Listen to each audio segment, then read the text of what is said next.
All right, folks, once again, I am Tom Downey. Go follow me on Twitter at WhatGoingDowney. Time now for my second NFL mock draft this season. Now, things are going to keep changing. Players will fall in and fall out. Some will declare, some won't. But we'll take you through my mock draft, all the first-round picks, and we'll throw in the teams without a first-round pick as well.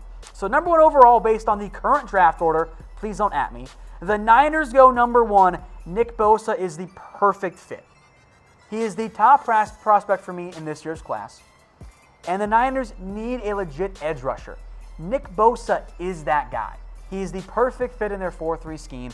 I like Eric Armstead at times, Solomon Thomas, DeForest Buckner. None of those guys are those true edge rushers. They're all kind of more 5 techniques or 3 techniques.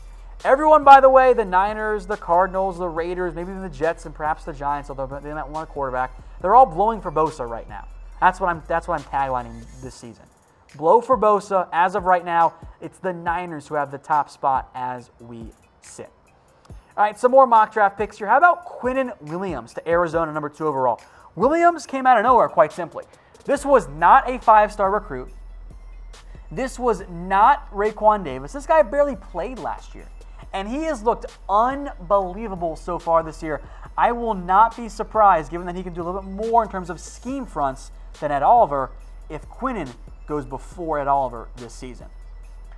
All right, number 3, and by the way, everyone has pronounced this wrong. It is not pronounced Clelin Ferrell. It's pronounced Clelin Ferrell, like referral, which I had no idea, and today I learned. So we all learned something today, folks.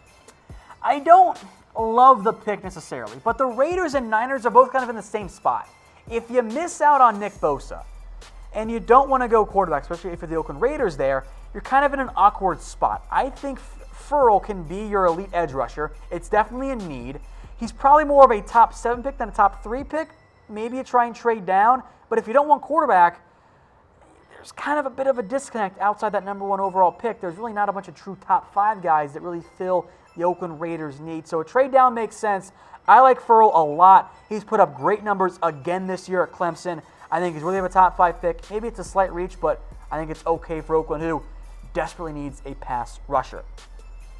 All right, number 4 now, Jonah Williams of Alabama. Look, the Jets need to help Sam Darnold. The best way to do that is to go get an offensive lineman. Williams is the top guy this year. And then number 5 overall, Justin Herbert. Now, look, I don't know if Herbert's going to declare. There is a good chance that Herbert will not declare this season. Let that sink in. The likely first quarterback might go back to Oregon for another season. Now, Herbert is not perfect by any means. All right, but I think he's the best guy this year. He has mistakes. He makes mistakes. He forces passes. His receiving core is not very good. A lot of drops. That's led to a drop in accuracy this year. But he has all the tools that you want. He's a good athlete. Can make all the throws. Some decision making is at times iffy. But there's a real chance he goes back. And if he does go back, I don't know what the Giants would do, because that will put them in a desperate need of a quarterback. And frankly, it's a bad quarterback class here. So let me know who will be the first quarterback taken in the 2019 NFL Draft. Let me know in the comments section. If Herbert goes pro, I think it's him. If it's not Herbert, I'm not really sure, because we're going to see a lot of quarterbacks go because that's the NFL, but they are not going to be worthy. All right, so to recap that top 5, Bosa, Quinnen Williams, Clelin Ferrell, Jonah Williams, and Justin Herbert. Number 6 now, the Buffalo Bills. I'll give them Ed Oliver. Is DT their biggest need? No, not really. They probably would love an offensive guy. There are no receivers we're taking in the top 10 this year, or even really the top 15. You're not going to go tight end, I don't think, this early. Give them the best player on the board. That is Ed Oliver. Number 7, Deontay Thompson. Maybe the Bucs should have taken Derwin James. They can rectify that this year with Thompson, one of the very few true single-high free safeties. I love Deontay Thompson. If you want a guy that can be that cover 1 safety, that true free safety, that's Thompson this year. He can be that guy. Number 8, I don't like it either, but I think Drew Lock's going to go round 1. I think he's best case Derek Carr. He's been better as of late, and he's really upped his play in part because Emmanuel Hall is back as his top receiver. But Drew Lock is going to go in round 1 despite inconsistency, despite mistakes, because he looks the part. He looks like a franchise quarterback. I'm not the biggest Drew Lock guy. And frankly, if Herbert doesn't go pro, there might not be a single quarterback with a first-round grade for me this year. But guess what? The NFL, they always reach for quarterbacks. There will be multiple guys that end up going in round 1 this season. All right, number 9, this is just really kind of value. Greedy Williams. Now, Christian Fulton, the other guy, might be just as good, but I love me some Greedy Williams. First off, if you're a great cornerback, you have to have a great name.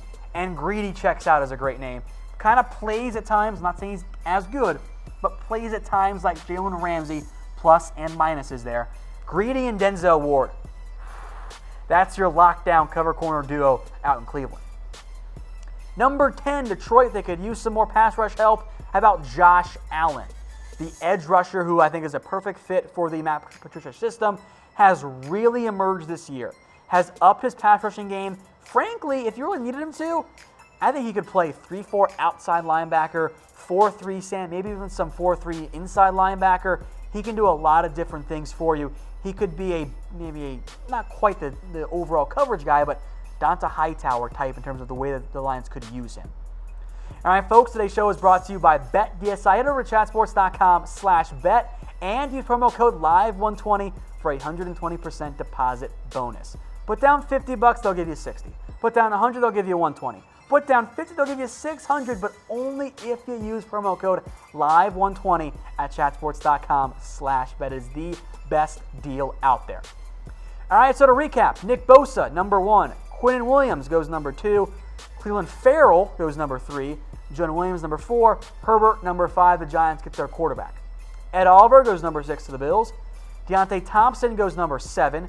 Drew Lock, I don't love it, but welcome to the NFL. Greedy Williams, number 9. Josh Allen, number 10. All right, number 11, how about Jeffrey Simmons? Now, the off-the-field stuff is going to be a big red flag, but talent-wise, he's really not that far behind Ed Oliver or Quinnen Williams. The Falcons need some more defensive line help. Simmons can provide that. Number 12, I'm a big fan of Byron Murphy. This might be a little bit too early when we get to actually April, but I like what he brings. And the Eagles, by the way, need some secondary help. Bring in Byron Murphy. Get yourself that talented cornerback. Knowing the Eagles, maybe they trade up to go get Greedy Williams instead because they have the extra assets with an extra second-round pick this year.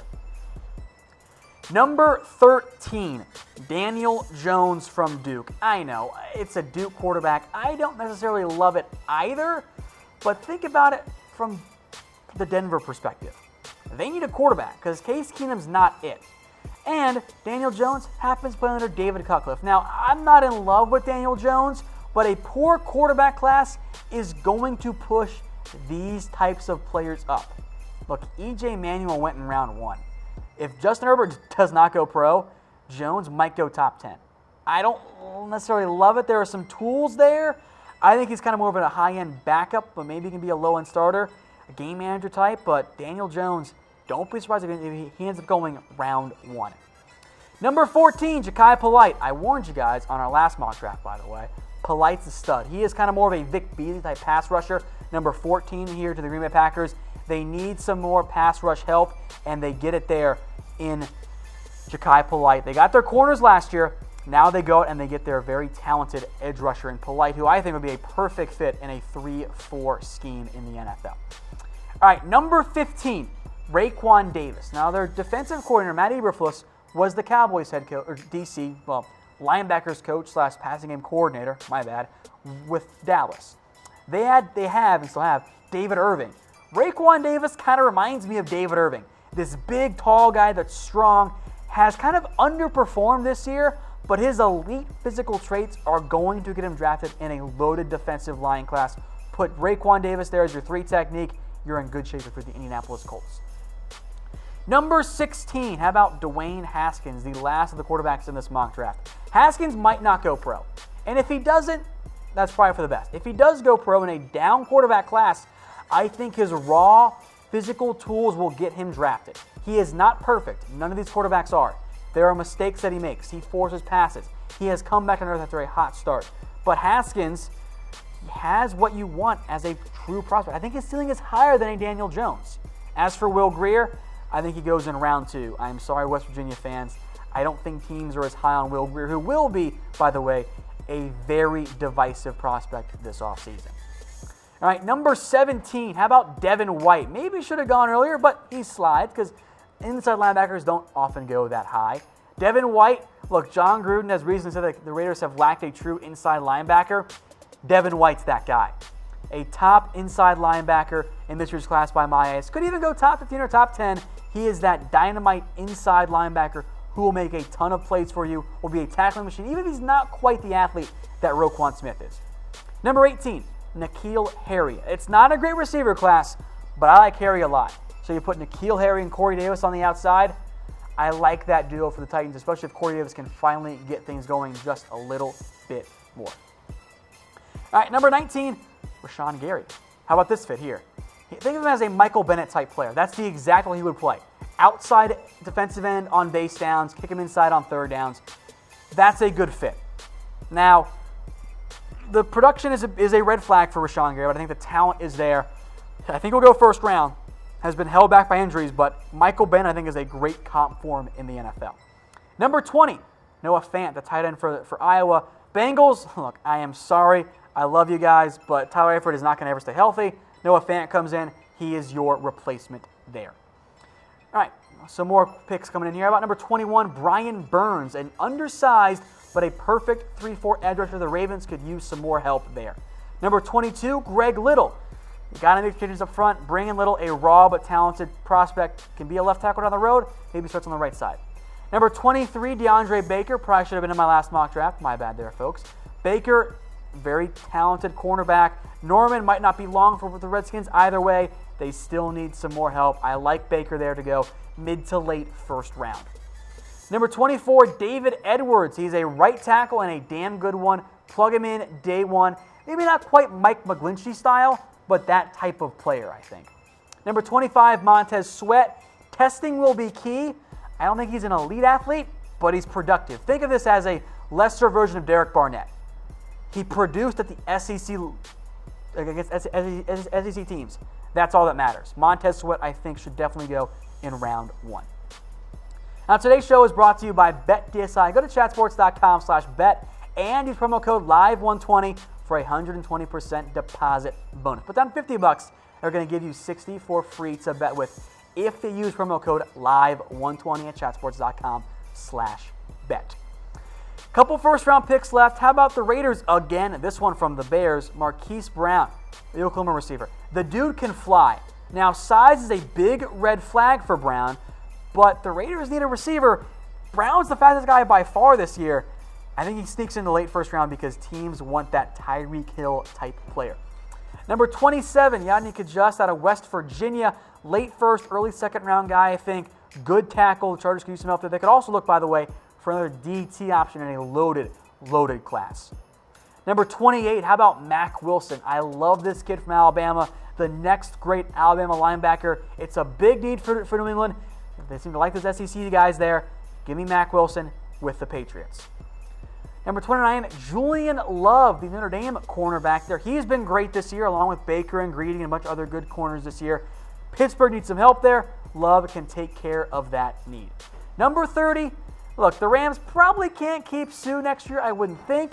How about they replace him with Dexter Lawrence, a true run stopper for a 3-4 scheme. No, it's not fully a 3-4 scheme under Wade Phillips, but Dexter Lawrence is my boy. I love my big 350-pound guys that can also rush the passer a little bit. So in this mock draft, the Raiders have, they have the number 3 overall pick. They have the number 17 overall pick from the Cowboys and number 26 from the Bears. So who won that Khalil Mack trade? The better the Bears play, the more likely it seems that Chicago actually won the Khalil Mack trade. But let me know, type R for Raiders and type B for Bears. All right, 2 first-round picks left. Number 31, how about Jalen Ferguson? This is your small score Marcus Davenport type player, though I don't think he's quite the athlete that Davenport was, at a La Tech. Ferguson fills a need for Kansas City. Number 32, how about Devin Bush? I think he's number 3 behind Devin White, behind Mack Wilson. Bush, a bit undersized, but fits the mold of today's NFL. That speed will pay off for him in a big, big way. He'll go late first, early second if he decides to turn pro. Now, Cowboys Saints have no first-round pick, but we're not going to forget about you guys either. We'll give you guys your second round selection. Number 48 for the Cowboys, T.J. Hawkinson, the other Iowa tight end. And frankly, the Cowboys might like him more than Noah Fant because he is a better blocker than Noah Fant. Great size, 6'5", 250. The other Iowa tight end is also really good. Only a redshirt sophomore. If he goes pro in a strong tight end class, watch out for Hawkinson. I think he fits this Cowboys scheme better than a guy like Noah Fant or even an Irv Smith or someone like that. So Hawkinson there goes number 48. And again, we're very much guessing with these round 2 picks because it's still early and stuff will change all across the board, but I like the idea of Hawkinson to the Cowboys there at number 48 overall. He might actually be higher than Fant on the Cowboys draft board. And then finally, number 64, it's the New Orleans Saints. We'll give them Jerry Tillery. Why not give them one more DT? Maybe they go halfback, but it's a loaded defensive tackle class. I don't think Tillery goes in round 1, but he's a very talented player. I think he'll go round 2, worst case round 3 if he goes pro. Folks, it is a stacked defensive tackle class this year. All kinds of good players. So grade my mock draft, A, B, C, D, or F. If you wanted a player that's not in there, let me know in the comment section. I'll be sure to respond. There are plenty of guys that could still sneak into the first round of this year's NFL Draft.